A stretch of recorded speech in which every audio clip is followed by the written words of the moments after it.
And we're back. Although for me, this is a weird case of deja vu because this is now the third time I've tried to record this video. But I've had technical sound issues and I'm now using my fancy studio mic rather than my webcam mic, which I probably should have done from the start.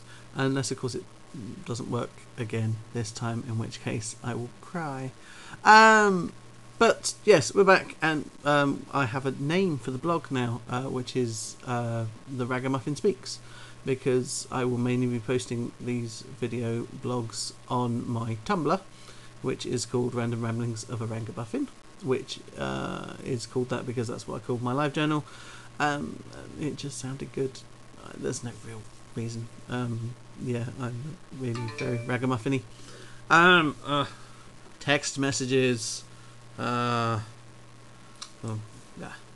How unprofessional of me. As if this is in any way a professional kind of blog thing. I don't know. I'm waffling. It's what I do.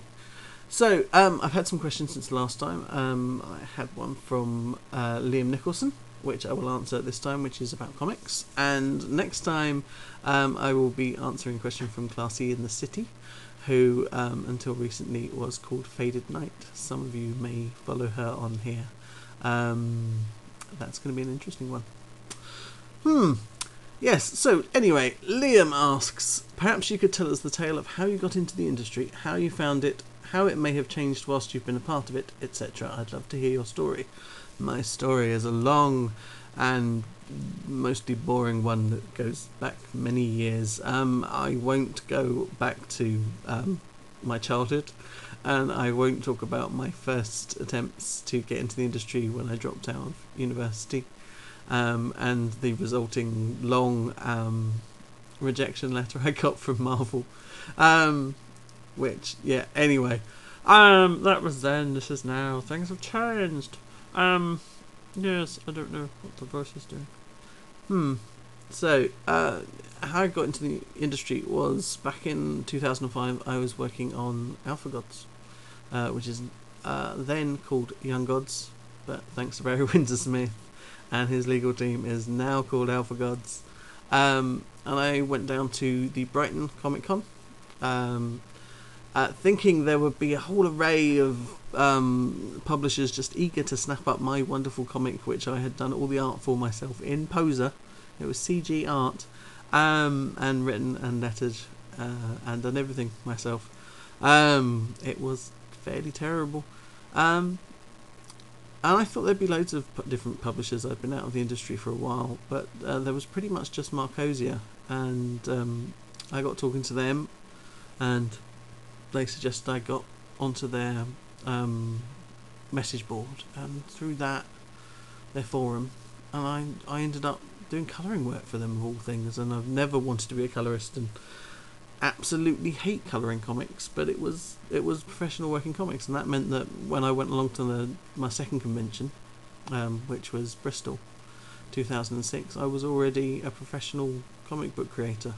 And that's where I then met Pete Rogers, and we set up Orangutan Comics, and then things just kind of went from there. I ended up inking a graphic novel for slave labour. I ultimately ended up inking some stuff for Panini's Marvel books in the UK, which was a real dream come true, because I'd grown up reading Marvel UK stuff, and to see my name in the credits of Spectacular Spider-Man and then Marvel Heroes was quite something, to sit there and ink Wolverine's claws, and get paid to do it. It was like, okay, I can die happy now. Yeah,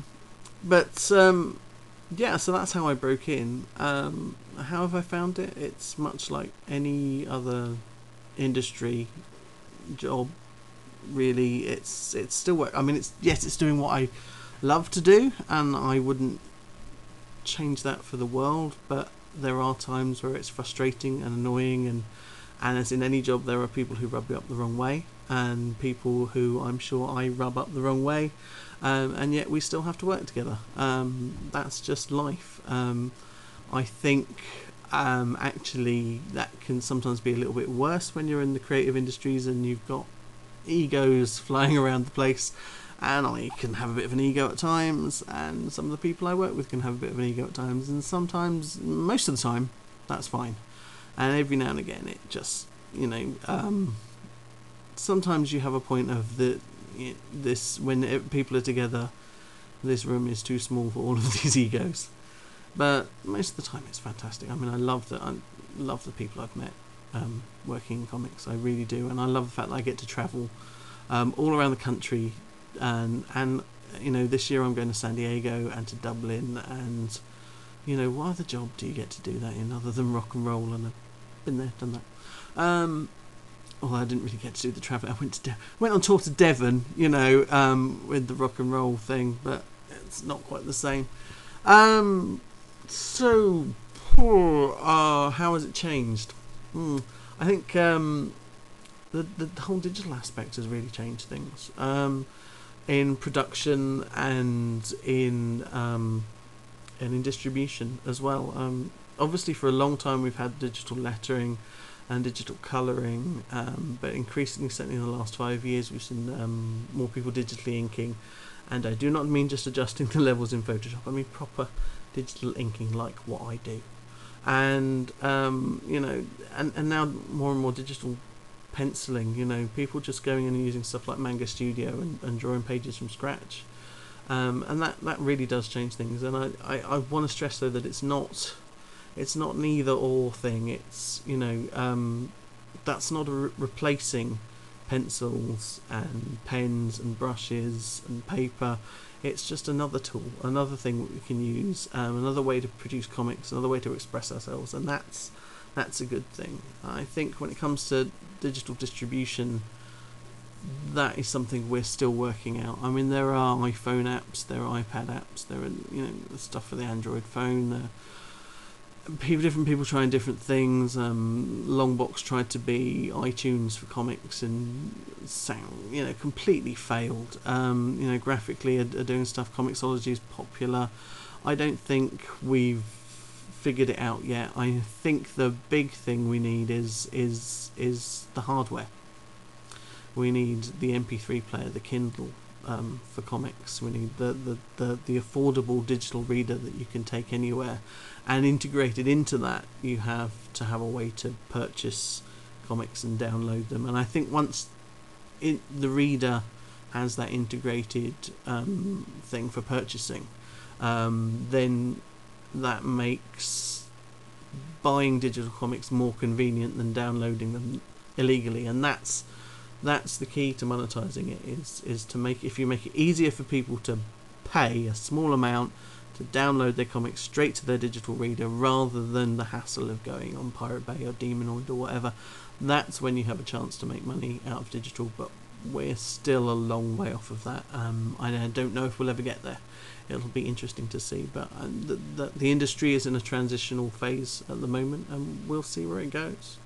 But I think I've waffled far too much tonight, and having done this 3 times now, I think I've had enough.